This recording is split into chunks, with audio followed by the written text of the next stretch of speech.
Alright, let me check, make sure my stream information got updated. And then we will continue on with Stepdad. Hot for the Teacher. Or Hot for Teacher. I always thought the Van Halen song was Hot for the Teacher, and then I looked it up to make sure. And it is Hot for Teacher, so it might look wrong, but I assure you I'm doing that because it's right. Alright, let's see. Bring you up. Got cut short. I'm gonna keep an eye on it, and there goes my frames.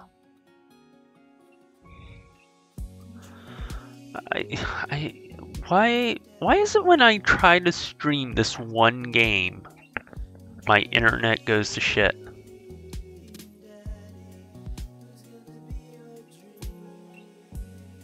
I streamed Tetris 99 all 3 hours yesterday and had small drop, but it's at like the start of my stream, and I don't know what's going on with it, why I'm dropping frames, other than it's the internet or poor internet connection.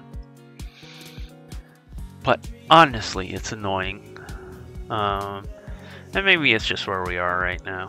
I miss having our own internet, and it just works flawlessly. Oh, come on, you can do it, come back. There we go. Just watching it go from green to red. Let's try this again. Thank God I have chosen to record locally. We'll see how this goes. It already looks like we're off to a bad start. Alright, we're continuing. Stepdad. And we are meeting Hugo, who is the person of interest that we are going to try to date. Like I said, last stream got cut a little short because I was having problems. If this continues, I'm watching it dip into yellow. We might be cutting it short again. Either way, let's go meet Hugo. I swear to God, this thing's going to just be garbage the entire time, isn't it? Both budget cuts. Right. Forgot how good Depp looks. Love you, Depp. Thanks so much for coming in. No problem, Mr. Vega. Please, call me Hugo. I don't normally do these impromptu parent-teacher meetings, but as I'm sure you know, Amanda's a very bright student, and I'm concerned about her recent behavior. What's going on? Amanda has never been the most engaged student, but I know she cares. Recently, though, she's been falling behind. She's not completing assignments and has been doing rather poorly on tests. I'd normally chalk this up to senioritis, but this is strange. I thought Amanda always shared everything with me. I hadn't even crossed my mind that something might be wrong. I just wanted to ask, is everything okay at home? We just moved. She's fine. She has a tendency to bottle things up. She does bottle things up. But I'll say we just moved. Well, we just moved recently, but this was only to the other side of town, and Amanda was more excited about it than I was. See, if you can talk to her about it, I know she values you a great deal, and would appreciate your guidance. She keeps heading down this road. If she keeps heading down this road, I know how important art school is to her, and I would hate to see her miss out on scholarship money that she clearly deserves. I'll make sure to talk to Amanda. Thanks for letting me know, Hugo. Oh. Anytime. That's a good-looking teacher. That's all I'm saying. On my way out, I stopped to think for a moment. I turned to Hugo. Hey, Hugo. Hmm. Yes. They ever catch that rye? Hmm? Yes. Oh. Oh. Yeah. I leave the classroom and make my way out of the school. I'm still a little bit in shock that Amanda was able to hide this well for so long from me. She's always been such a force for positivity in my life, especially after we lost her father. Amanda must be done with classes for the day, but now I'm sure she would appreciate a ride home, and maybe I can talk to her about what's going on. I pull up to the carpool and Amanda hops in the passenger seat. So, did you have fun gossiping about me? Mr. Vegas actually just gossiped about our celebrity crushes. So, you talked about Mario Batali the whole time? It was a very productive meeting. I'm pretty hungry. Can we grab some dinner? Sure thing. Probably make something at home because it doesn't serve any purpose to go to the mall because we've already done the meet Dead Gotham Beyond and all that. So we can make something at home. Cool. I think with our powers combined, we can throw together a gourmet meal worthy of the Food Channel. I don't know about that, but I can promise you it will at least be edible. That's the spirit. We drive in silence for a short while. Amanda plays a game on her phone. I should say something. You know, sometimes when a kid gets older, they find that they have to keep things hidden from their parents. And that's okay because sometimes that's what kids do. And that's okay. But also, sometimes it's good to have a parent's perspective because, you know, maybe the parents have also dealt with similar situations. And maybe they're a little cooler than you give them credit for. Anyways, what I'm trying to say is, it's good to share. Love you. Have you been reading my tweets? You have a Twitter? What? No, never mind. Look, sweetie, Mr. Vegas said you haven't been participating in class and that you're not turning things in. Oh, I'm fine, Pops. Seen your eyes. All that. I thought you liked Mr. Vegas' class. It's fine. He's fine. I'm fine. We're fine. We're all fine. We pull up to a stoplight and I have Amanda. She's still texting. I want you to know that you can talk to me about anything. Uh-huh. I tell her that whatever it is she doesn't want me knowing about it, that's frustrating. I heard MR's going to that fancy art school in California. That's exciting. Yep. Are you bummed that you guys aren't going to be in the same school? Yep. And it keeps texting. She stifles a laugh. What's so funny? I don't think you'd get it. Okay. Who you texting? Noah. Who's Noah? My friend. Does he go to your school? Yep.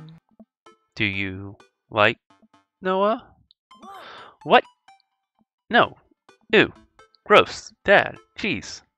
No, absolutely not. Ugh. I can't believe you would. Dad. I mean, jeez. Why would you? Ugh. Gross. Huh?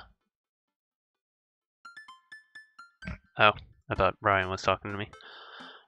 Sorry. Just asking. Dad.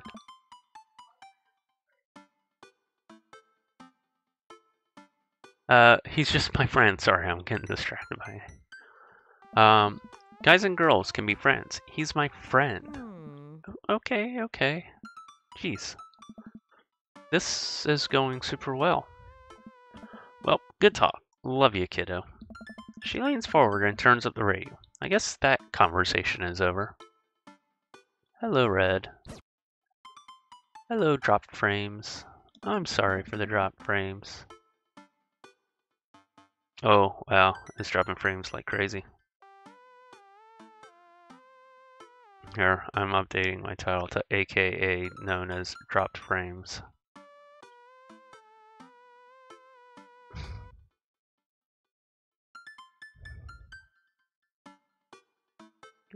Can I not do it here?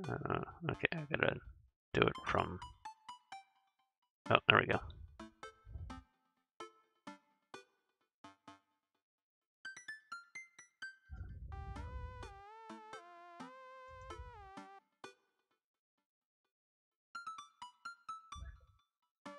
There we go. That is a more accurate description of this stream now, currently. The minute I get back home and start cooking some dinner, I found this artisanal mac and cheese recipe online that I've been dying to try. Artisanal? There's 2 ingredients to mac and cheese. Mac and then fucking cheese. Dad, please, try to enjoy the finer things in life. I think you, of all people, should be able to appreciate what one can do with cheese. Plus, it has bacon in it. Bacon's fucking delicious. Are we as a society collectively over bacon? Yes, we are. Bacon never stopped being good, it just has a PR problem. We get to work on the recipe. Amanda's measuring things out and handing them to me to dump in the bowl so I can feel useful. Amanda puts me on bacon duty, so I chop a bunch and toss it in the pan and get it sizzling. The key to a good mac and cheese is balance of texture and flavor pops. Not only are we going to want the fullness of the cheese and bacon, but we also need to counterbalance it with crunchy mouthfeel of breadcrumbs. Mouthfeel? Check on the bacon. It's still pink and rubbery. I give the pieces a little stir. Wait, what's mouthfeel? You know, when you eat stuff in it, the texture. Listen, we've been watching a lot of Food Channel, and I honestly don't know what it means. It just makes me feel sophisticated to say. No, I get that. Every time I watch that channel, I just feel in order hungry, jealous, insecure about my cooking ability, and then hungry again. I like mouthfeel. I like the mouthfeel of that sentence. Mouthfeel. Oh my god. Amanda, mouthfeel is just about food. It also about words and our fun. Amanda, it isn't just about food. It's also about words that are fun to say. Gregorious. Check the bacon. Getting there. Starting to brown up. I don't want to brown the or overcook the bacon this time. Cattywampus. Discombobulate. The bacon's sizzling away. It smells good too. I give the sucker a flip. Nice. Good work, Dad. Bacon can easily overheat and cause a grease fire. I'm proud of you for remaining vigilant. We literally just moved in here, and I'm dead set on not burning this place down. Eyes like a hawk. Amanda finishes with the mac and cheese, and I toss bacon bits in there. After stirring it all together, I take a taste. How's the mouth feel? Taste-tacular? I gotta say taste-tacular because that sounds suspiciously close to something else. Taste-tacular. That's not an actual word, but I'll allow it. She tries a spoonful. Taste-tacular. We settle in on the couch with our bowls of mac and cheese. I think this is the first time I've actually successfully cooked the mac and cheese. I think I usually always end up burning the bacon. So, good on me for actually checking the bacon this time. We settle in on the couch with our bowls of mac and cheese. Oh, cool. Long Haul Ice Road Paranormal Ghost Truckers is on. Your favorite, right? Oh, hell yeah. They have to make it over the Canadian tundra before the ice road melts, but also they're hunting ghosts. Also, the trucks are haunted. This is an episode I've already seen, but it's one of the best. Caleb and Flint, Dogbone, and the twin brothers' trucks driving the ghost hunting duo find themselves in the greatest peril yet. Oh no, the ghost done got out of control of the truck. I can't steer on them there damn ice roads. Let me use this EVP meter trying to communicate with them spirits. Flint, we're about to die. Ah, I almost got it. If you listen carefully, it sounds like you're going to die. That's because we are about to die. This is art. The episode ends and Amanda excuses herself to go and start arguments on the internet. I stay up a little longer, curious about the exploits of Caleb and Flint Dogbone after their disastrous ice road accident. Afterward, I crawl into bed and get a good night's sleep. Oh, that night kind of ended relatively without much issue.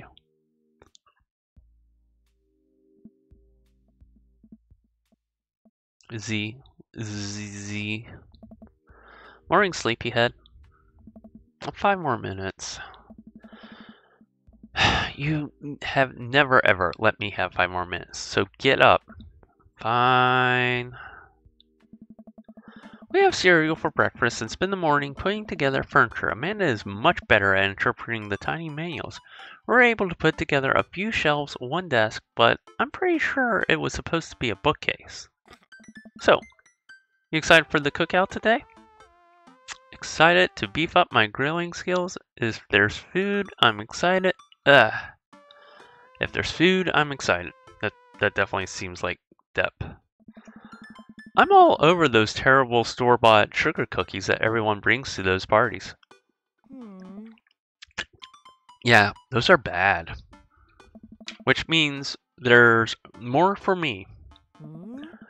Don't you want to meet some of the people in the neighborhood? I probably end up standing uncomfortably in the corner with a plate of food and hope that nobody talks to me. Dad, you are a beautiful work in progress. We still get that butterfly to Dad, you're a beautiful work in progress. We will get.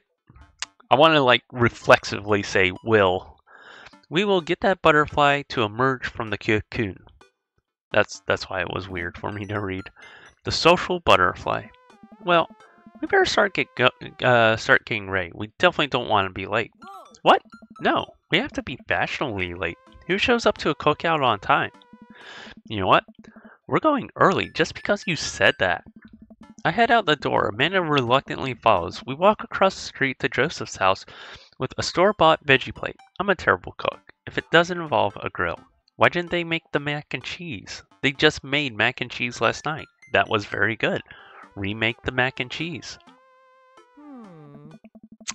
I guess we're not as early as we thought we were. Joseph's backyard is already packed with people, and there's the smell of hot dogs waft through the air. Small children run through a sprinkler, and adults chat in small clusters. I set our veggie plate down on the table next to our 2 other veggie plates, huh? Yep, there's Joseph. Or, hey, there's Joseph. I wave and get his attention. The moment he sees us, he jogs over, arms open wide. Welcome. I'm so glad you 2 are here. And you brought veggies. How nice. Put it with the other 5 other veggie plates. Let me introduce you to my family and kids. Kids, come over here. This is Chris, my eldest. Hi. This is Christian and Christy. They're twins. They stare creepily and say nothing. Then, of course, there's our youngest, Krish. Wait, where is Krish? Maybe Mary put him in his crib. Oh no, it's the woman from the bar the other night. What is she doing here? Oh, and how can I forget my lovely wife, Mary? Joseph pecks her on the cheek. She smiles. Ah, Mary, sweetheart. Did you put Krish to bed? I'll have to go look for him. Oh, that's right, I forgot I have a voice for her. I'll have to go look for him. What? You'll have to... Joseph takes a moment and regains his composure. Mary, this is our new neighbor Depp and his daughter Amanda. I'd shake your hand, but I have a glass of wine that needs to tend to. I love her. No, you don't. Nice to meet you, Mary, for the first time. Ever. Charmed. Well, I have to go over there now and be over there where it's not over here. Mary leaves. Oh God, this is awkward. I wonder if Joseph knows. I wonder if Mary knows that Joseph knows. I wonder if Joseph knows that Mary knows that I know. It takes all my energy not to run away from the barbecue and start fresh in a new city. Oh, my wife has a wonderful sense of humor, but please, you two enjoy the barbecue. All the guys are really excited to meet you two. Here, let me introduce you around. Let me introduce you to Damien. Joseph beckons a tall man in gothic attire over to the conversation. Good eve, friends. Damien, this is our new neighbor Deb. Ah, so lovely to meet you. Damien shakes my hand and then bows. If you're ever interested, it would bring me great pleasure to host you for a spot of afternoon tea. Wow, yeah, that sounds rad. Splendid. Well, I must be off. Perhaps our paths shall cross again. Damn, what a classy dude. Well, I think I've actually met everybody else. Oh. Great. I bet you're excited to get to know everyone better. I hope you both enjoy yourselves. Again, since I've done all these conversations, we're just going to talk directly to Vega's group and then move on to the burgers. Ugh, I don't want to have to make friends. Ugh. Come on, Dad. Who are you gonna party with when I go off to school? But I don't want to have to do pleasantries, Dad. Ugh, they're gonna talk about the weather. Dad. Go, do it. Make friends. But how could I possibly abandon my only child at a social function? That's bad parenting. This plate of cookies is my new dad. Bye. Amanda shoves it to me in the center of the yard. Well, here goes nothing. I look around the party and I'm surprised to see some familiar faces. Isn't that the barista from the Coffee Spoon? Oh, dang, Robert's here. We totally banged. We totally bumped uglies. Didn't that guy throw a frisbee at my face? This mysterious goth guy, which we just met. Mr. Vega, the hot teacher? Oh, Greg, my homeboy. Wait a second. All these people live in our cul-de-sac? That can't be right. I better investigate. I gotta run to the restroom. I will be right back.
And I'm back. Thanks for waiting, everyone.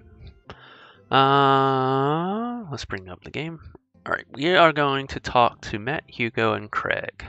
Matt and Hugo seem to be, oh, sorry, wrong screen. Matt and Hugo seem to be embroiled in an intense discussion. Greg looks on, smiling politely. I walk over, say hello. Well, I don't think it's fair to try and compare our two art movements like that. Periods of art only exist because they're a unique byproduct of the social and political climate. You know, I'm just now realizing, depending on, I guess, earlier story, depends on how these groups, because I thought normally it would be Damien. No, it's Damien and Joseph. Never mind. I answered my own question. Periods of art exist because they're a unique byproduct of the social and political climate of a time and place. To try to take something like, say, the Rococo period and compare it to postmodernism by frames in America, you're completely disregarding the context in which a work of art is created.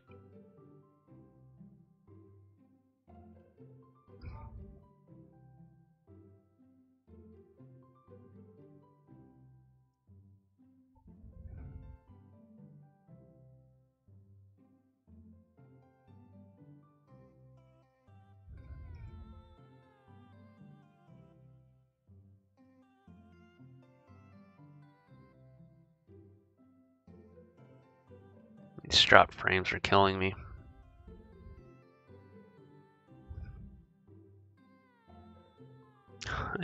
It's gonna be the same thing as last time. I don't know what it is about streaming this game that causes drop frames. I think right now Brian is on a video call and it's killing the upload speed. Yeah, I'm just watching it at like 0.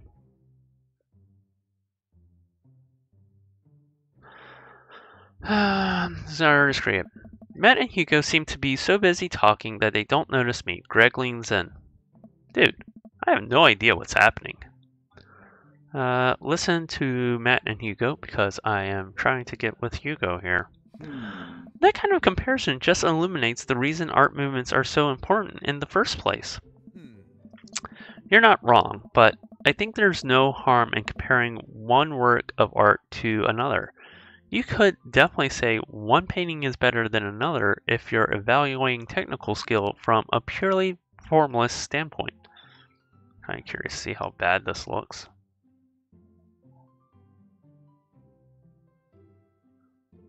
Oof, this boot bit rate looks bad.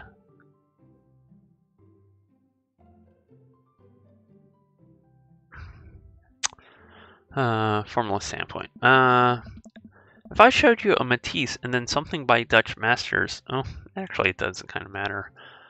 Which one would you say shows more technical prowess? I'm so lost right now. I shoot a worried glance over to Greg, who returns it. Well, sure, you could say that Dutch masters were technically more skilled, but I would argue that while Dutch masters were better painters, Matisse had a better paintings overall. I mean, again, you're comparing different works at different times. Art builds on other art. It's all derivative. Haha, I have no idea what you guys are talking about. Well, that's pretty subjective. Art is dead. Well, that's pretty subjective. How do you mean? Yeah, you can't back that up. Well, that painting of the guy with the apple in front of his face is pretty nice. Matisse rocks. That's Magritte. Right, art. Sorry. You're fine, dude.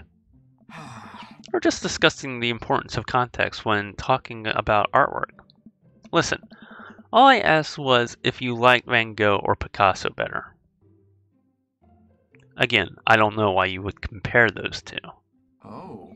Hugo throws his hands up in frustration.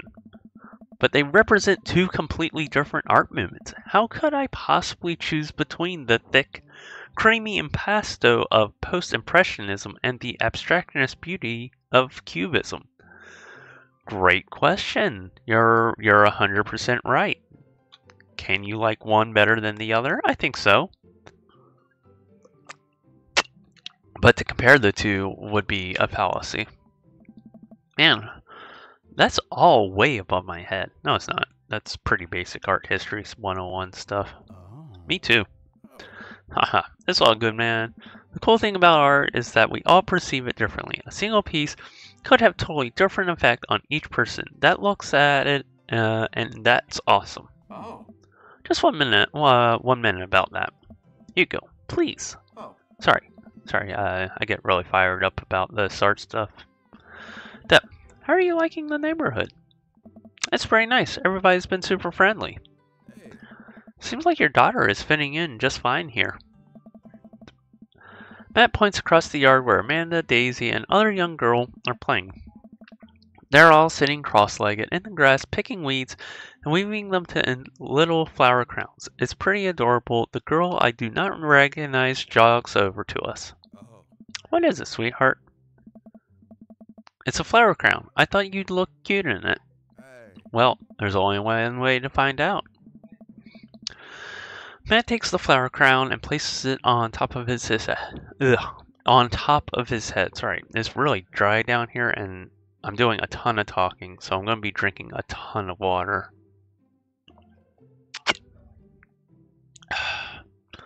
Matt takes the flower crown, places it on top of his head. Hey. Am I cool now? The girl stares at him, thinking it over. No, but you're slightly less uncool than you were before you put it on. Hey. Ha. Hey, Deb, this is my daughter, Carmenista. Nice to meet you, Carmenista. Hello! I'm Carmenista. Amanda comes over with Daisy in tow. Deb, look, I'm making friends. Are you making friends? You better be making friends. If I can make friends, you can make friends. Yeah, actually, Amanda, you remember the cool barista from the coffee shop and my old college friend? Sorry. Amanda, you remember the cool barista from the coffee shop and my old college friend and, your teacher? Oh, hi, Mr. Vega. I didn't realize we were neighbors. Ah. Yep. You still gonna get that overdue term paper to me? Great seeing you. Bye. Amanda finger guns her way out of the conversation like a champ. She learned the finger guns move from me. I'm very proud. Oh. She's definitely a charmer. Speaking of which, where did my son go? Sweet Manchego. Sweet Manchego. Hugo looks around the party. He must finally spot him because his eyes go wide. Whoa. Ernest Hemingway fucking Vega. What are you smoking? Ah. Ernest is holding a lit cigarette. Nope. I see Ernest across the way. He casually takes a long drag off his cigarette and flicks it into a gutter. Unbelievable. Excuse me.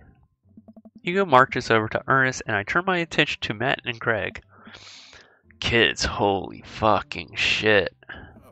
Man, I do not envy Hugo. The last barbecue we had, Ernest tried to shove a sprinkler down Joseph's pants, nearly burned down half the yard. I feel like Hugo might be a kind of a tough storyline if we have like really weird or hard, difficult interactions with Hugo. Or not Hugo, Ernest.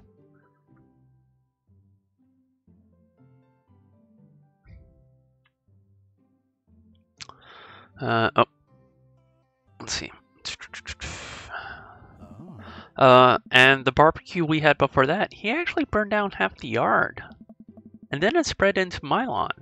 And burned down half of my yard, too. Hugo walks back over to us, practically dragging Ernest behind him. Hey, everybody. Sorry about that. This is my son, Ernest.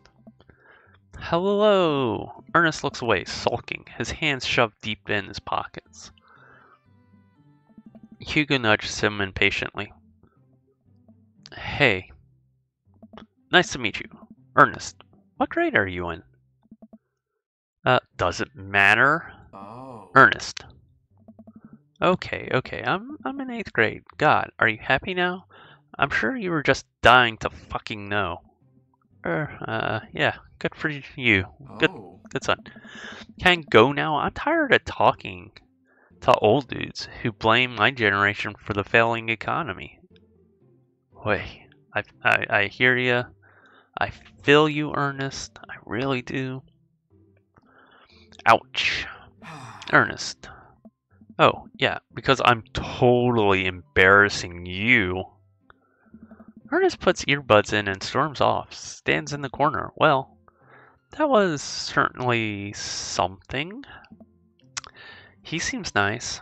Hugo puts his head in his hands and sighs. I'm so sorry. He's having a really tough time. As much as I want to be the cool dad, I have to be the authoritarian dad, and he clearly resents me for it. I mean, as a dad and a teacher, that's about as authoritarian as you can get. Honestly, are any of us cool dads? Is it even possible to be a cool dad? What? I'm cool. Cool as a cucumber. See, that right there? You can't say that. That totally means you're not cool. My kids think I'm cool. But for how long, Craig? How long do we get to be cool dads? They grow up and become horrible people at a certain point. I don't know. I think we just have to accept the fact that as dads, we've become the machine we once raged against, and accept our fates to unironically wear socks with sandals. Your kids may think you're cool now, but the moment they hit puberty, you're doomed. Amanda's 18. She still thinks I'm cool. I yell across the yard to my daughter. Amanda, I'm cool, right? Amanda just laughs. And she laughs. And she keeps laughing. Oh my god, she's rolling around on the floor laughing. Is she crying now? Is it that funny? I see your point. Oh. As much as we all want it, I don't think it's as important to be a cool dad as it is to just be a good dad. We can't all be best friends with our kids. It just doesn't work. I mean, look at me and Ernest. Our jobs as parents is to make sure our kids turn out okay. Yeah, you're right, but it'd be nice to have it both ways. Hearing these guys talk about this makes me think of my relationship with Amanda. We get along so well, but there might come a time when it won't be like that. College is when that happens. Hey. Don't let us eat up your time, Deb. Go meet some of the other people around the neighborhood. We're just gonna jump to burger time. And without further ado, let's work some magic. Joseph closes his eyes, takes a deep breath, and gets to work. With the greatest of ease, he sets patties on the grill and flourishes as he flips his spatula in the air. It's easily some of the best grill work I've seen. You guys think this is my first time in front of a grill? He's working faster now, effortlessly tossing cheese on the patties, perfectly grilling onion on the side. One after another, the dads take notice and the crowd around Joseph to admire his masterful technique. You probably didn't know this, Step, but Joseph's known around here for his grillsmanship. He's ungrubelievable. This is the most tortured pun here. I've tried to get on his level, but I just can't catch up.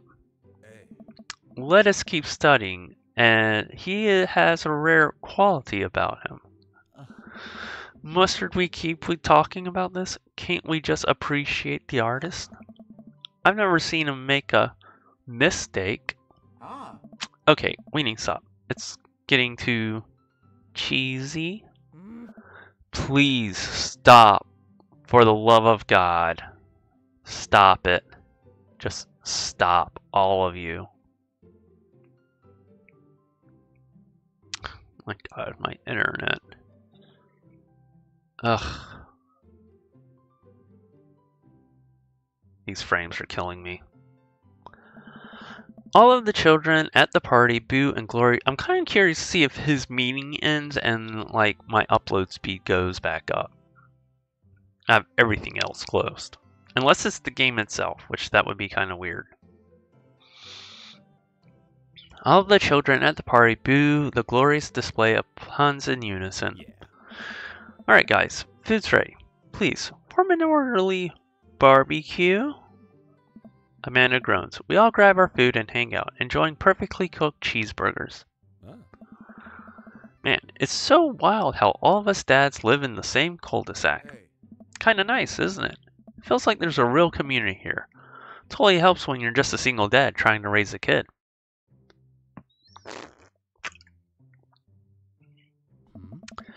We're happy to have you here, man. I think you're going to like this neighborhood a lot. Oh. Plus, Amanda seems to be getting along with all the kids. If she decides to get into babysitting game, she'll make a killing. Hey, why don't you all add us all on Dadbook? Dadbook? Yeah, it's a great social network for dads to keep in touch with each other. We're all on it, so if you ever need to reach out to anyone, that's the simplest way to do it. Oh. Sorry, I'm just an old-fashioned dad. Social media goes way over my head sometimes. Don't worry, Pops. I'll help you figure it out. The rest of the barbecue goes smoothly. We all trade stories and drink beer. As our kids play on the lawn, Amanda breaks up a fight between Carmenista and those weird twins. I think they wanted her soul or something. Amanda and I walk back to our place as the sun sets over the neighborhood. Ah. Pretty fun party, don't you think? I mean, I got a burger in me. It felt like I'm wet networking. I wish I could have been playing Paranormal Ice Road Truckers.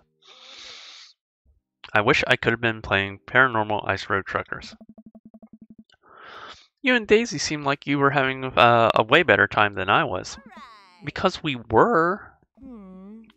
Well, hey, at least you met some of the other cool dads. You should hit them up on Dadbook. Maybe I will, if I ever figure out how social media works.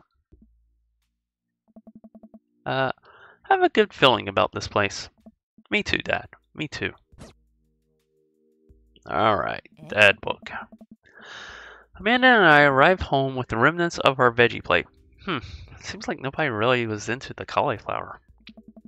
Any big plans for the evening? Huh. Actually, yeah. I'm going out with some friends.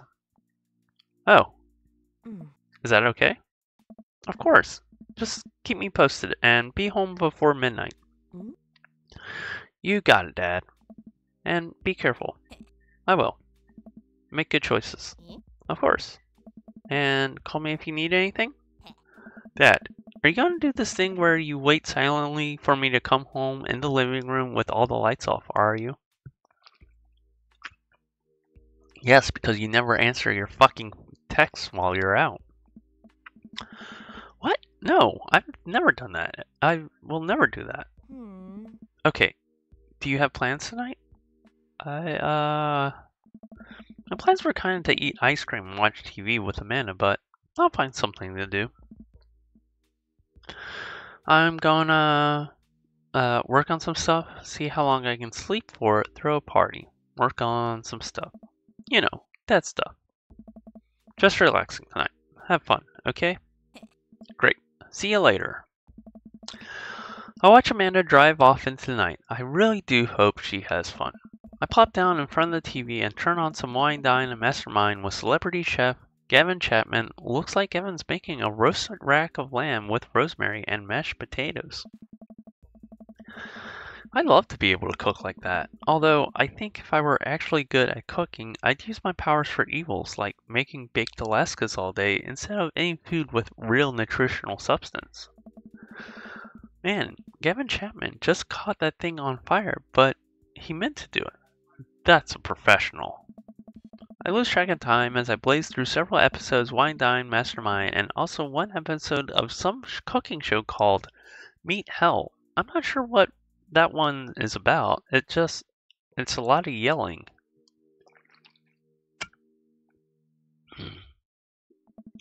I glance at my watch. Man, it's almost midnight. I should check in with Amanda and send a text. Hey kiddo, you doing alright? I wander into the kitchen as I wait for a reply. Amanda's phone is almost always in her hand, so I'm sure she'll respond soon. Unless she's driving home now, In which case, I hope she doesn't respond soon because I definitely taught her better than to text and drive.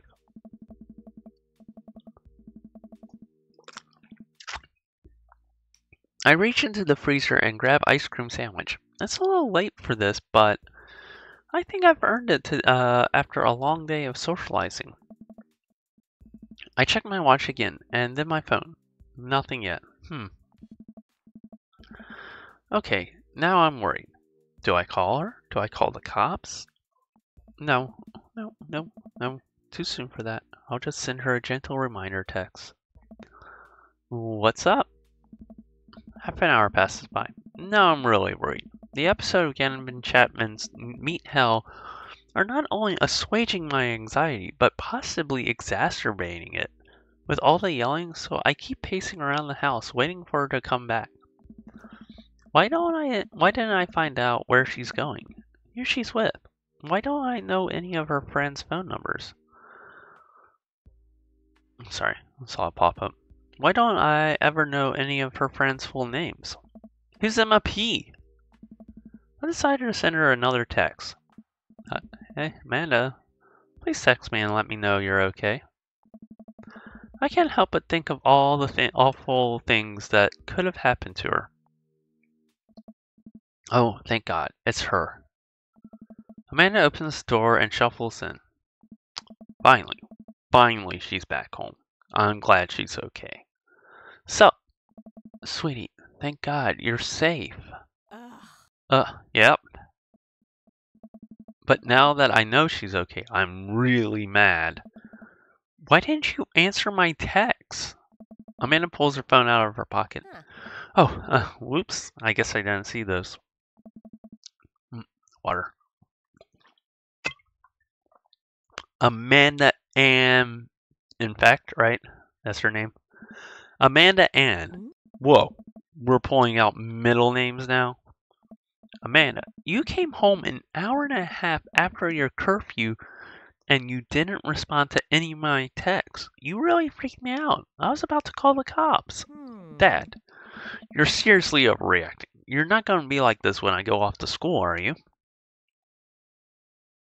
I don't like your attitude. I have a right to be concerned. I was scared. I always go with I scared because I think this is the one that hits home the hardest to her of why her actions were bad. Hey, Depp. Or Chippy. Sorry, you and Depp have the same blue for a name. Hey, Chippy. How are you today? I hope your day is going well. You weren't responding. It was like when your dad. Oh, gosh, that hurts. I have to stop myself from tearing up. Oh, shit, Dad. I didn't mean to. I sit down on the couch, put my hands in my head. I feel very tired all of a sudden. You really scared me. Just please, don't do that again. Watch Lego Ninjago with Waifu. It was fun. Nice. I'm glad you enjoyed it. What is Lego Ninjago? Was that a TV series at one point, or was this a movie you guys watched? It was a TV series at one point, right? Or am I like misremembering? All right, I'm gonna go to bed now. Ninjago. I thought it was. Oh yeah, I guess it would be Ninjago, not Ninja Shango. It is a TV series. All right, I'm gonna go to bed now. I'm glad you enjoyed it. Amanda closes the door to her room. I head to mine. Jeez, that fucking kid. As I'm falling asleep, one thing she said keeps echoing in my mind. You're not going to be like this when I go off to school, are you? There is a movie, but it isn't considered canon, so we skipped it. Gotcha. I definitely didn't sleep well last night. I brew some strong coffee and make some scrambled eggs for Amanda as a peace offering. She eventually wanders into the kitchen. Hey! I thought about what you said last night. I should have texted you. I said I was going to do it, and I didn't. I honestly just didn't even think about it. I'm really sorry, Pops. I won't do it again. Well, I'm sorry for freaking out on you. I trust you to make good choices. Good. You're an adult now. I shouldn't have gotten so worked up. Team Infect? Team Infect. Amanda gives me a hug. Want some eggs? You know it. Sprinkle some cheese on them. So what are you working on today? Anything fun?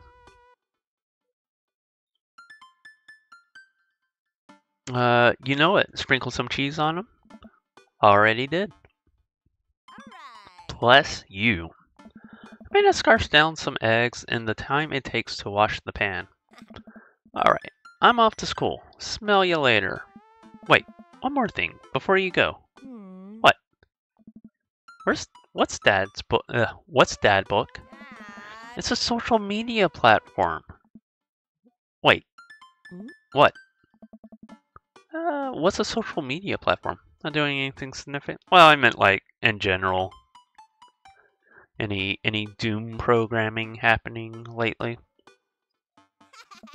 Or what's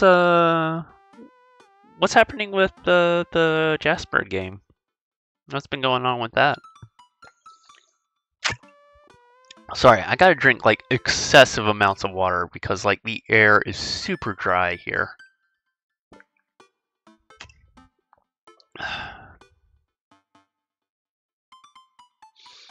A bit Euphoria just reached 100 views. Nice. I'm telling you, like, you do good stuff. Just put it out there, you know? Dad, I have to go to school. Come on, Amanda, I'm an old man. I can't put together a dad book profile on my own. Alright, I'll help you sound interesting on the internet. Amanda spends the next couple of minutes setting up my profile on Dadbook, which, as it turns out, is a place where dads can get together and talk about fatherhood and, you know, bonding in the showers at the YMCA. Alright, Pops, we gotta fill out your profile. Let's get some likes and dislikes. No progress on GBA dev. Unfortunately, they really haven't been focused. That's fine. I totally get, like, you know, work on things when, like, the interest is, or the inspiration is there, you know? On a Friday night, I am most likely to polish and sort my coin collection, Netflix and grill, fall asleep watching the History Channel, torment my children with dad puns, sink into blissful oblivion. I'm trying to think of what Hugo would like. Fall asleep watching the History Channel? I can see History Channel or the coin collection.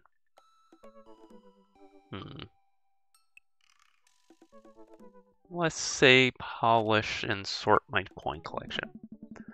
If I had one thing to take with you into the desert island, what would it be? Trusty grill, lost shaker of salt, castaway DVD for instructional purposes, boat obviously. I don't need anything. My survival skills has trained me for this day. A boat obviously. What are my turn-ons? Strong dad arms, tennis shoes with long white socks, a well-manicured lawn, street smarts, top-tier grillmanship, comfortable with crying. Hugo seems like the sensitive type. What did you want to be when you grew up? Technical writer of manuals and instructions, salty boat captain, pro skater who is also an astronaut, a good father, president of space. We'll say a good father. What's your favorite movie genre? War documentaries, Sean Connery's entire filmography, anything on Laserdisc. Oh my god, is that what I do? Hold on, how many Sean Connery films are there?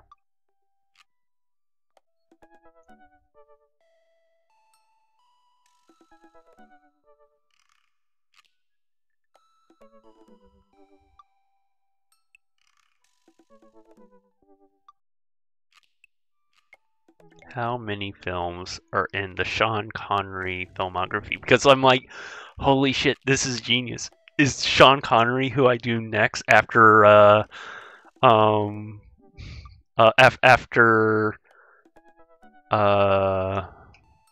fucking Nick Cage, do I watch every Sean Connery film?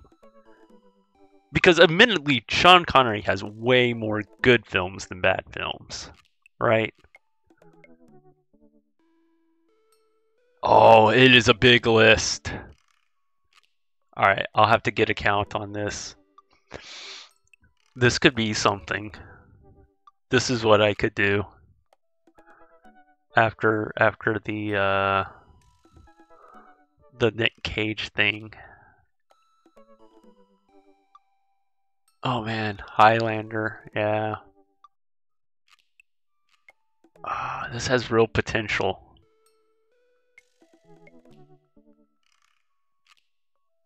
Alright, I'm gonna have to I'll have to do this after stream, but this could be possible. I could do this between after the since I finished the Nick Cage. I've been searching for something, but man, like Sean Connery's kind of right because he's like actually a good actor, but he definitely has like some kind of not great movies in here. Like, yeah, this could be really something. Thank you, Dad Buck, for giving me Sean Connery's entire filmography. What's my ideal date? Napping together, doing a 1,000-piece puzzle together, eating a healthy dinner at 4 p.m., trying geocaching and getting hopelessly lost, arson, being emotionally vulnerable. Let's say 1,000-piece puzzle because that seems like a Mr. Vega thing. What do you never leave home without? A sensible cardigan, which he's always wearing, my sick babe, a book of word jumbles and a pen, a cool knife, my crippling low self-esteem. I frequently forget my phone's keys and wallet at home sometimes. Let's say sensible cardigan. I spend a lot of time thinking about... Here, I gotta close this out. Conspiracy theories. How proud I am of my child. Potential ends in the world. If I'll ever be able to love myself as much as I love my grill. When I can get my next cup of coffee. Lawnmower modifications. Let's say next cup of coffee. Because that's something a teacher would totally be into. Profile complete. See, that wasn't so bad.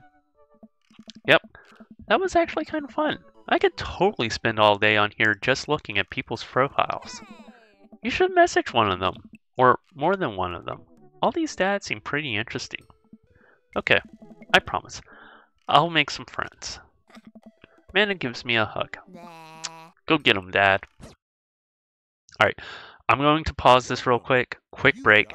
I had a very spicy lunch, and so I drank a lot of water at lunch, and so I have to use the restroom like probably every 5 minutes. So I will be right back after a short break.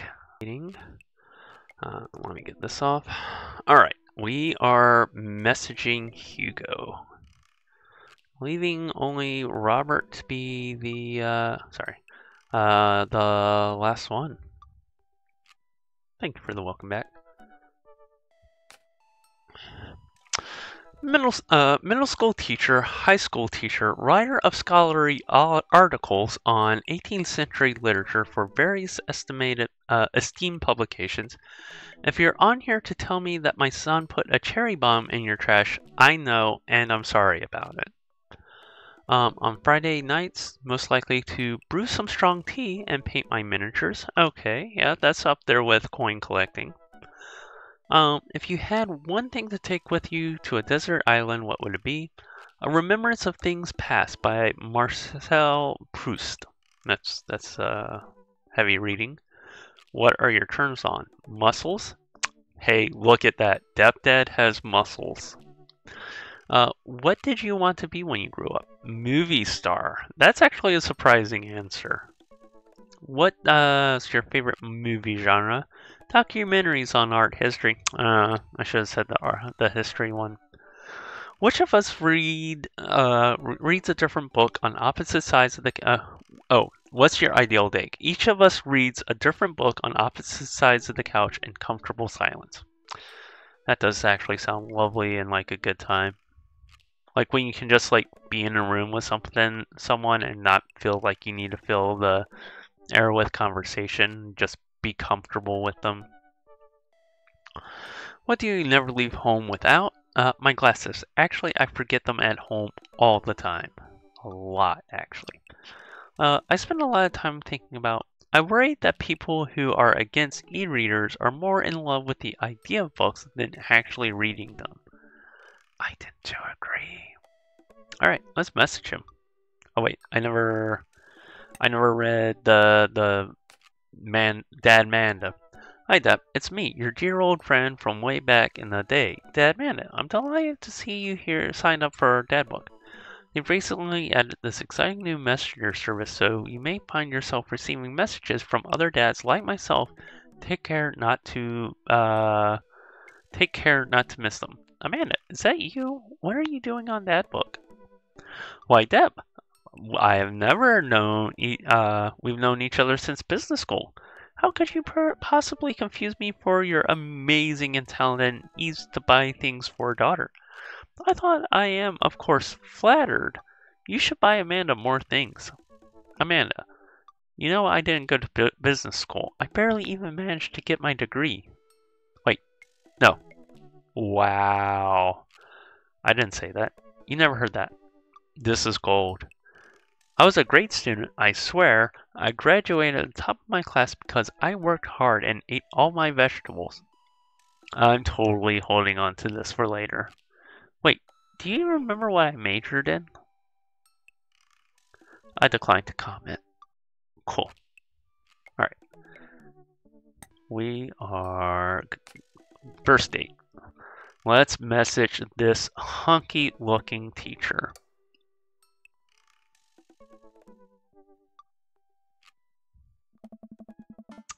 I navigate to Hugo's Dad book page and type out a message. Hey Hugo, I'll read it. Hey Hugo, great seeing you at the barbecue. Want to hang out sometime? I wait a few minutes before the computer dings. I'm so glad you messaged me. I definitely want to hang out sometime. But I have a favor to ask. Our class is going on a field trip to an aquarium today, and one of our chaperones called in sick.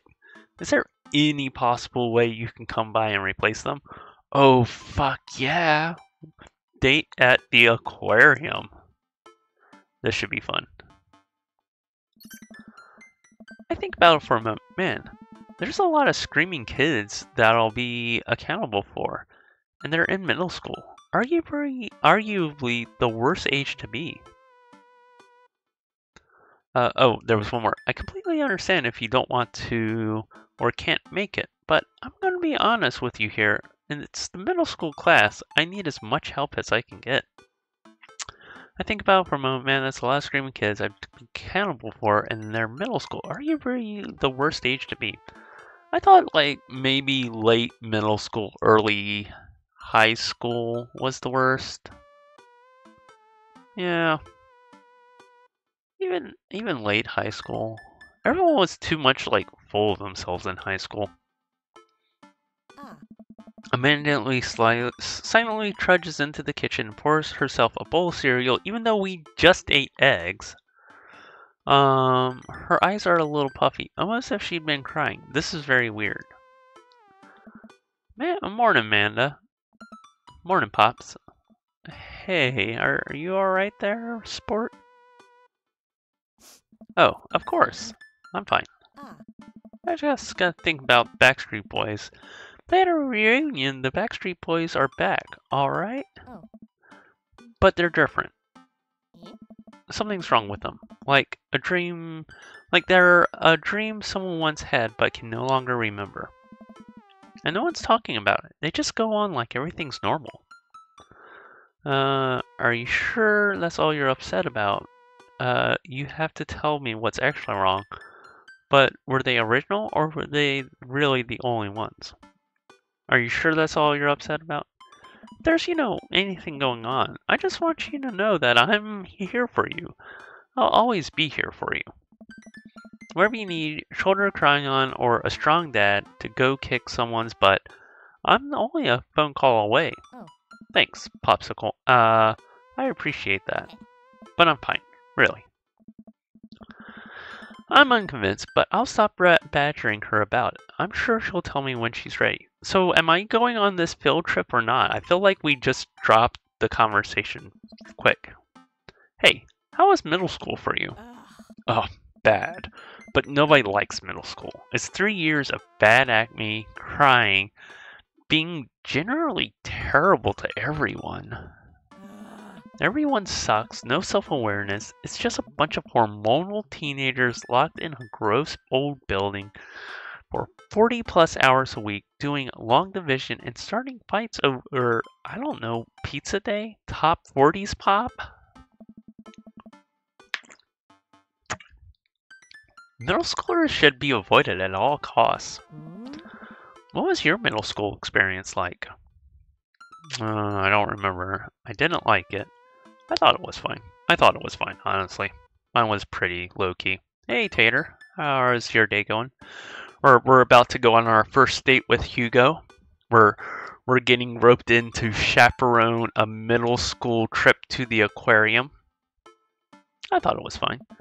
There's nothing really out of the ordinary for me. I had friends who, oh no, they all wronged me in some way, shape, or form. They were terrible to me. Seriously, am I the only one that had like a normal middle school experience? And wait, I was terrible to them. It's all rushing back to me. Middle school was awful. I repressed it for so long.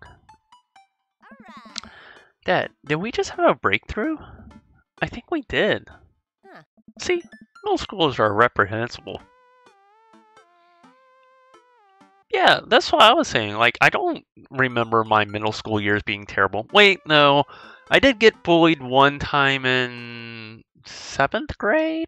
But other than that, like, I was okay. And then, like, the bully who bullied me, he failed out and had to repeat the 7th grade. So I never even fucking saw him ever again. Which was kind of nice. Reprehensible. Wait. Why are you asking about middle school? Oh, Mr. Vega requested my help to chaperone his middle school class to the aquarium. Just wanted to know what I was in for. You get to go to the aquarium? Are you kidding me? The last field trip I got to go on was to the clam chowder factory. They didn't even give us clam chowder. They gave us a square pizza at a clam chowder factory. That's a weird tour to go on. By the way, my frames have been dropping all day, so bear with any frame drops that happen. Oh, is that why you won't eat clam chowder anymore? Oh, no, it's because Bobby Willingham threw up into one of the vats of clam chowder, and I'm the only one who saw it happen. Oh, Amanda, you need to say something. It haunts me. Yeah, it would haunt me too. I wouldn't want to eat clam chowder after that. Right, let's leave that story firmly in the past. Oh. Anyway, should we just go do it? Mr. Vega sounds like he could really use the help. Plus, you get to hang out with a cool fish. Hang out with cool fish, not a cool fish. Amanda, I get kind of weird about aquariums. The ocean makes me nervous. I love aquariums. I think they're cool. Wait, are you worried that a whale is gonna pop out and the touch tank and swallow you whole? Don't you put that fear into my heart. Well, do they have penguins there? Yes, they have penguins there. Yeah. Then it's settled. Penguins outweigh fear of the ocean. I sit back down at the computer and let Hugo know that I'm available. He tells me to meet him at the aquarium and gives me the address. I grab my keys and kiss Amanda on the forehead before I head out. Water. I arrive at the aquarium to find that school buses have beat me there. Preteens huddled around their teachers in small groups yelling at each other and goofing off. Every teacher looks like they're at their wits' end. I don't know. Hugo jogs up to me, looks frazzled. I'm so glad you're here. Thank you, finally. I can dump these kids off on someone. I mean, welcome. Hugo. Fucking deaf dad. It's been a debacle all morning. We're short-handed. Most of the kids won't stop screaming, as I'm sure you know the case with all middle schoolers. I lived through Amanda at 12. I'm all too familiar. Oh. Great. Well, it's you and me chaperoning a group of 10 kids. They're all over here. They're over here. Hugo walks me over to a gaggle of preteens who are all sitting on the ground playing with their phones. They're not kicking each other like some of the other groups, so we're off to a good start. Can you guys put your phones away? All the kids look up for a moment, stare at Hugo, then back to texting. At least they're quiet. Too quiet. These guys are up to something. I can feel it.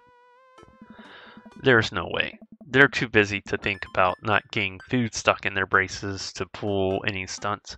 It's middle school, after all. Well, we'll see. Well, look at the shark here. The classes start filing into the aquarium, and Hugo hands out massive stapled packets of paper to each kid. These are due at the end of the field trip. Yes, there will be a grade for this. No, you can't borrow a pencil. The kids collectively groan and grab the sheets from Hugo. What's in the packet? Hey. Honestly, it's just busy work so that teachers can have a moment of reprieve. I think one of the questions asks them to sit quietly for 10 minutes to think about the Great Barrier Reef. That's fucking genius. I'm not going to lie. Just to have in there, sit quietly for 10 minutes and contemplate the Great Barrier Reef. Teacher hacks, I like that. Wait, I thought you were an English teacher. What does the aquarium have to do with books? We just did a unit on The Old Man and the Sea. Nothing quite like introducing kids to the futile perseverance of the human spirit by making them pet stingrays. It gives us time to check out some of the exhibits as well. Come on, they have a phenomenal selection of tropical fish. While the kids sit on the floor and pretend to do their assignments while they text, Hugo and I wander over to the large tank filled with brightly colored fish. Hugo points to a brown and white fish with long spines. Water. I was telling Chippy, like, the air here is very dry, so I gotta drink a lot of water or else it, like, immediately, like, my throat just dries out. It's horrible. That right there is a lionfish. Did you know that their stomachs can expand to 30 times their size? Yes, and I know they're an invasive species in the Bahamas because that's something I have learned. Or not Bahamas, Bermuda. I mean, probably Bahamas too. I think they're from, like, the South Pacific. Whoa. Hey. Their spines are venomous too. It's venomous in the sense that, like, it feels like a really bad wasp sting. My understanding is, like, I always had the impression they were, like, super poisonous. They're not. You get, like, stung by one, it hurts, yes, but you'll be fine. Nature is hardcore. Yes. You think that's bad? Take a look at this one over here. Hugo points to a spiny, grumpy-looking fish hanging out near the bottom of the tank. That's a stonefish, the most venomous fish in the world. And they, like, just keep it here? Oh, they're relatively harmless so long as you don't step on them. What happens if you step on them? Oh, tissue necrosis. Oof. Big oof. Cool. Hey. Nature is wild. Man, Hugo seems to know a lot about fish. I felt the overwhelming need to impress him. You don't need to impress them. Hey, see that fish over there? Oh. That one? Yeah, that's the... Oh, alright, we gotta save. American longfin, blues-nosed wigglyfish, humphead wrasse. Oh, what's the right answer? Like, American longfin is the most normal sounding name. Hmm? Yeah? Did you know that? Was that right? What happens if I answer or say something else? Or does it not matter? Let's try.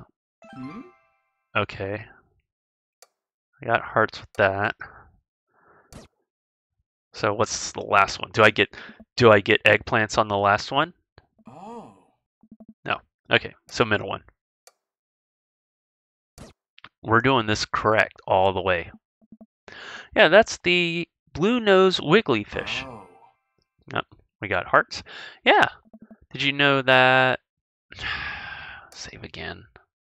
Paranormal fish trivia, psychiatric fish trivia, political fish trivia.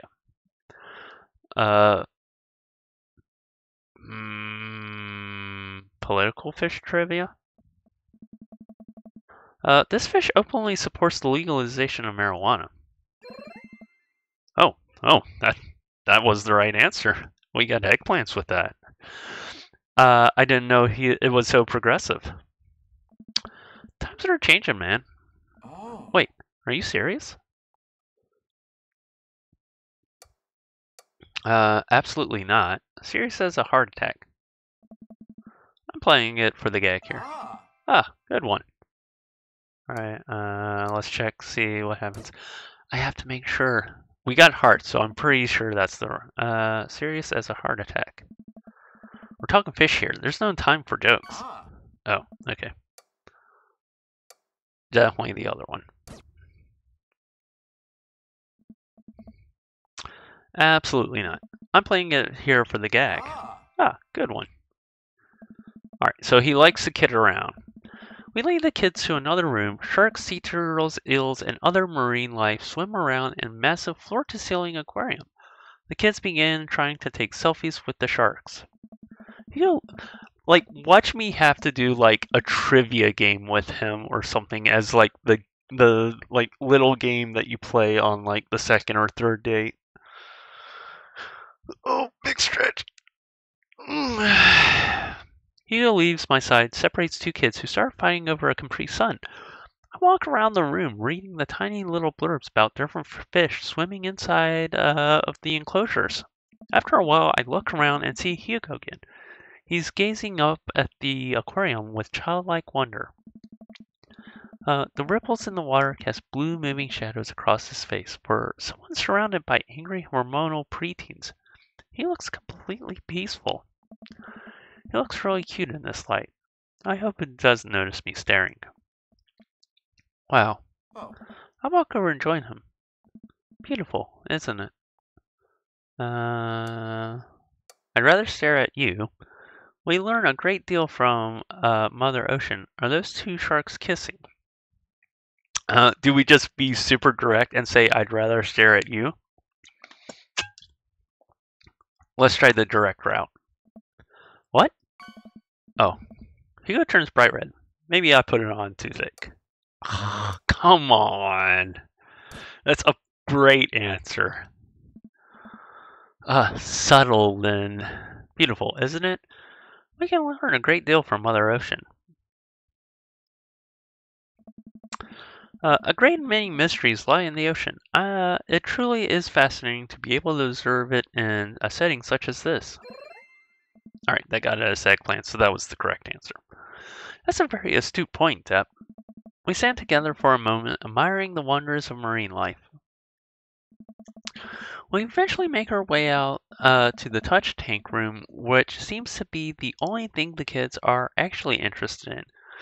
The tank is filled with a variety of horseshoe crabs, sea urchins, stingrays, and small fish. I stand around the edges of the tank and keep a wary distance from the sea life. Who knows what kind of nefarious plans those horseshoe crabs have for my well-moisturized hands. Oh, thirsty. I have to grab water at my break time here. Hugo rolls up his sleeves and sticks his hand in the water. Don't you want to pet some rays, Step? Oh, I think I'm good. I think I should stay over here and admire them for a respectable distance. Come on, it'll be fun and informative. I think you should pet the rays. Don't make fun of me, but I'm scared to touch them. I get weird when there's no glass separating us. I don't know what any of those things are, but I get the feeling they will probably bite me and my delicious hands if given the chance. Nothing in this tank can hurt you. The stingrays have their barbs removed. The horseshoe crabs only eat little clams, and the anemones are perfectly safe to touch. Against my better judgment, I approach the tank, slowly dipping my hand into the cold water. I touch the stingray as it glides past me. See? Not so bad. It feels like a fun, slimy leather. Things get a lot less scary when you learn more about them, right? I dive my hand back into the touch tank with a renewed vigor for ocean life. I poke at some of the urchins and feel the hard carapace of the horseshoe crab. My hand brushes against Hugo's as we reach for the same anemone. I pull away, blushing. Hugo smiles at me. Ah, yeah. Hey, you're supposed to be touching the fish, not me. Sorry, it's just a little carried away. Wait, that girl over there looks suspicious. Why's that? Oh. Are backpacks usually that wet? Hold on. Susan Summers. Get back here. I assume the Summers is that kid's last name. Hugo runs after a middle schooler and catches her before she can make it to the exit. She put a stingray in it, didn't she? Want to tell me what's in the bag? Textbooks? Want to tell me what's really in the bag? Susan won't budge. I walk over to Hugo and the girl. I think she might need a bad cop. Look, kid. Alright, let's save. We don't have time for games here. I think it's easily 5 to 10 in the clink. I'm not afraid to hit a child. We don't have time for games here. Okay, can I get eggplants? I really want eggplants from you. Depp really wants eggplants from Hugo. Look, kid. Oh.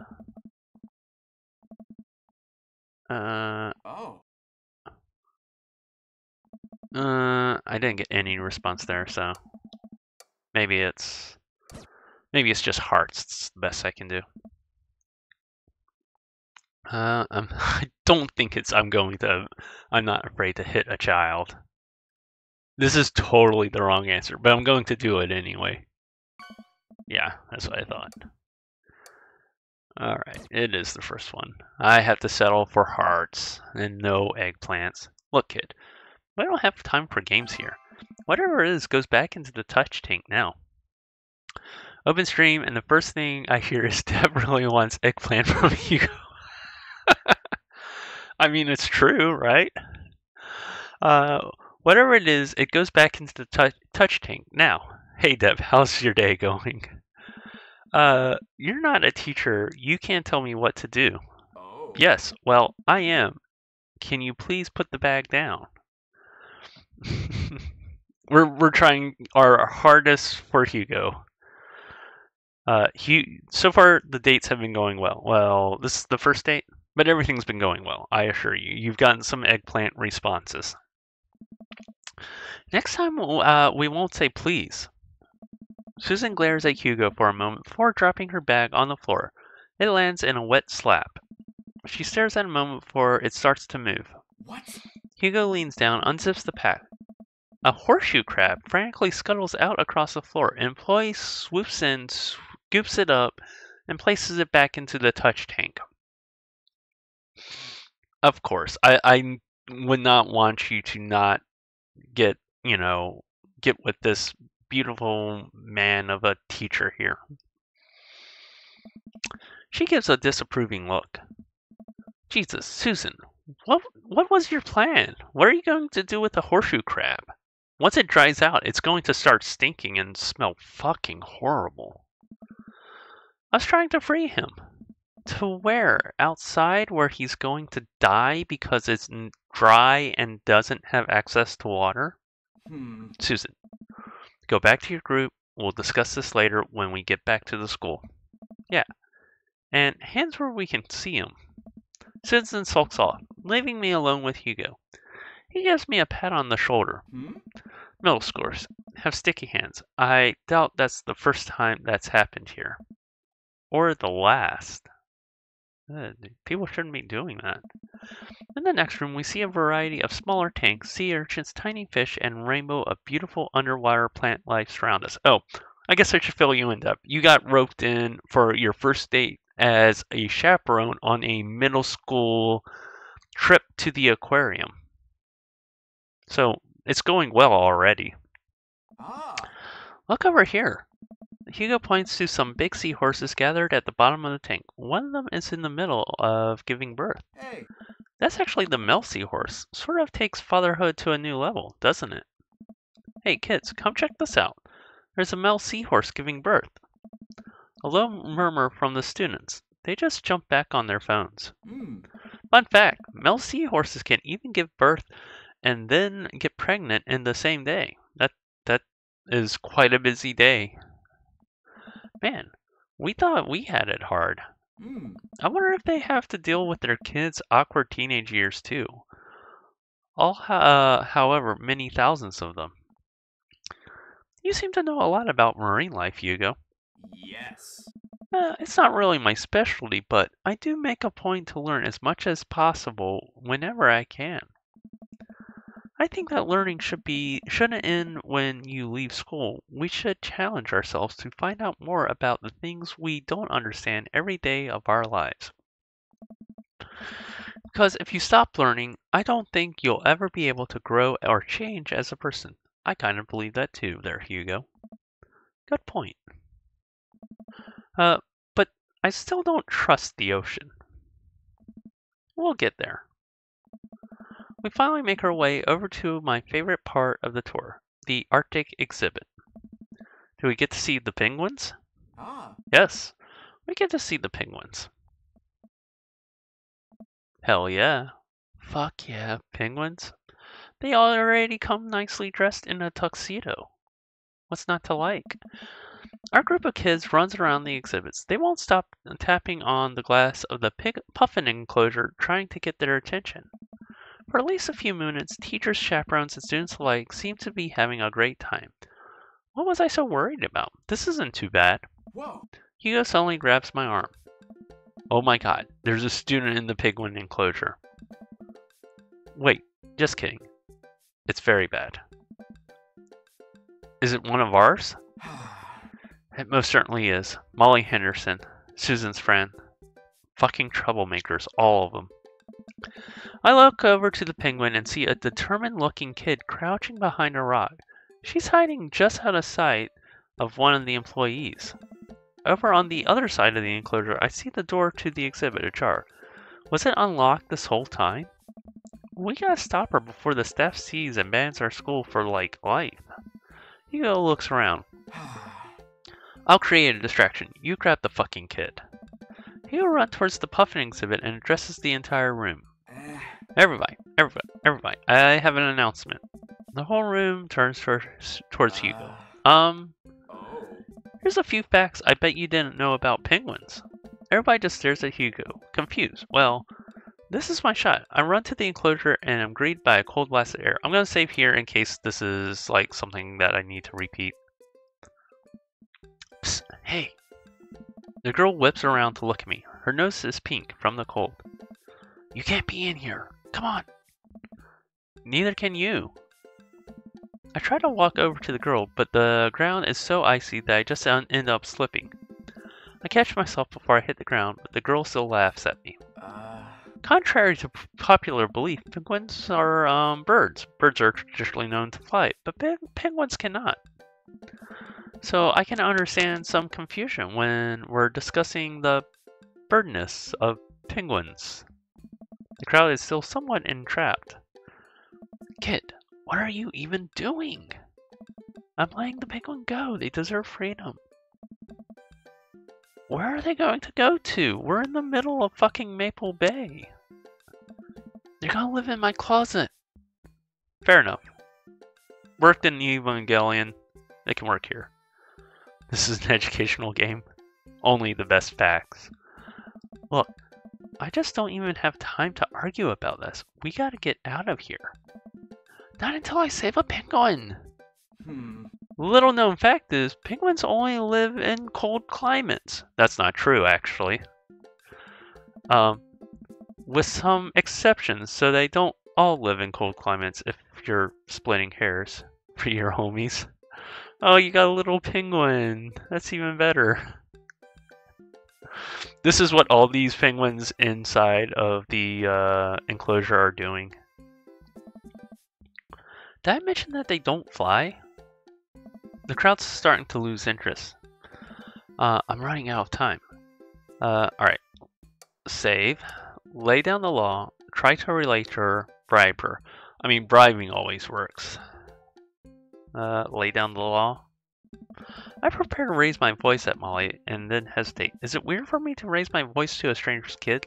Like, is that a parenting faux pas or something? I don't think so. Sometimes you need to raise your voice to a kid. Molly. Money. Give me money. So it was bribe. I'll give you 20 right now if you leave with me. So I wonder, I don't know if it changes anything, but we'll bribe her. We're running out of time. Bribe her. I will give you $20 right now if you leave here with me. Molly thinks for a second. Okay, well, give it to me right now. I reach into my pocket, pull out everything I have, examining each bill. Okay, well, $12 and some change. So there's a button here. Is that enough? Pay me the other 8 later and we have a deal.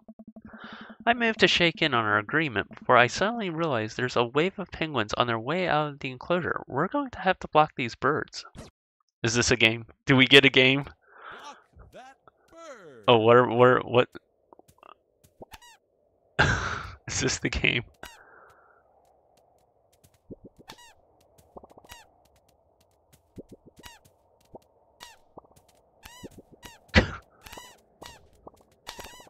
Oh, no. I like this game. One escaped. How long do I have to do this for? No. There you...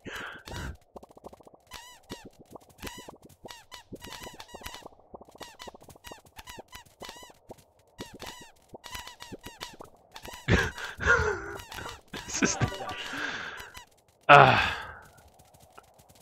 Alright, I want to try this again. We are doing this without any penguins escaping. Well, 4 doesn't seem bad. Let's see what my rank is. Alright. S rank is fine. Only 4 birds escaped. I think that's good. I'm glad it's over. Just in time, too. Looks like Hugo's wrapping up the diversionary penguin speech. That was a pretty fun game. Oh. And that's why I think that penguins are one of the best animals in the world.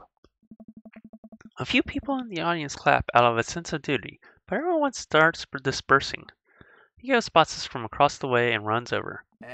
Molly, what were you doing in there? I was liberating animals, Mr. Vega. You realize that penguins can only survive in the Arctic temperatures, right? You would have had a dead penguin on your hands. Well, it was the thought that counts, right? No, Molly, it wasn't. Molly turns to me. You owe me $8. Huh? What? I'll pay you later, kid. Molly runs off towards Susan. I suppose they can compare animal thief notes. Oh. You're not off the hook, Molly. Oh. Did you just bribe a child? Alright, let's save. I bribed a child. I don't know what she's talking about. You can't play by the rules when penguins are on the line. I'm gonna go with that. Listen, man. We're all done dark things in our lives. I'm not the young, bright-eyed youth I used to be. That person believed in a world where... Oh yeah, you bribed a child. In a world where you wouldn't have had to. Oh, would you rather have just said, I bribed a child? Go with the forward honest. We can see where that one goes. Depp, did you just bribe a child? I bribed the child. That was the only way to get her out of the exhibit. I'm not proud of what I've done. No, that did get you hearts. I'm not proud of it either, or of my penguin facts, TM, lecture, but at least we got her out. Oh. Let's just get through the day and get out of here. Good call, Depp, on the I bribed the child. I thought the honest route would be the way to go. With the day finally come to a close, the whole field trip is ushered through the gift shops. We make our way back to the school buses. As we leave the aquarium and the kids load into the buses, Hugo pulls me aside. He blew up in hearts. Ah. Yeah, but you want the eggplants. Hey, Depp, thank you so much for helping out today. You're a lifesaver. That was no problem. It's actually kind of fun. Hey. Let me take you out next time and make it up to you. You like cheese boards? I hope you like cheese boards. Who doesn't like a good cheese board? I love cheese boards. I'm all about cheese boards. There is nothing on earth more satisfying than a good cheese board. I think that one's the answer. Let's save just in case. There's those eggplants. That's just what I would have done. Not surprised it worked so well. Great. Well, I gotta go make sure the kids don't steal anything else. See you around. I walk inside to find the house empty. I wonder where Panda's at. Before I know it, Amanda pops in through the front door. What you up to tonight? Just doing homework. How was the aquarium? It was an adventure. Some kids tried to steal a penguin, a horseshoe crab. We've all been there. I had to run in and grab her before any of the employees saw me. You got to go to the penguin exclosure? Did you steal a penguin for us? Amanda, no penguins were stolen, thanks to the valiant efforts of myself and Mr. Vega. It was nice getting to spend some time with Hugo, though. I'm surprised he helped complete a covert op. He's usually kind of a what? Kind of a stick in the mud. He's actually pretty cool. I had a good time with him. Alright, too much adventure for me today. I'm gonna rest my eyes. You mean take a nap? There's a difference. You'll learn when you become a father. Alright, how did this date go? What's our score?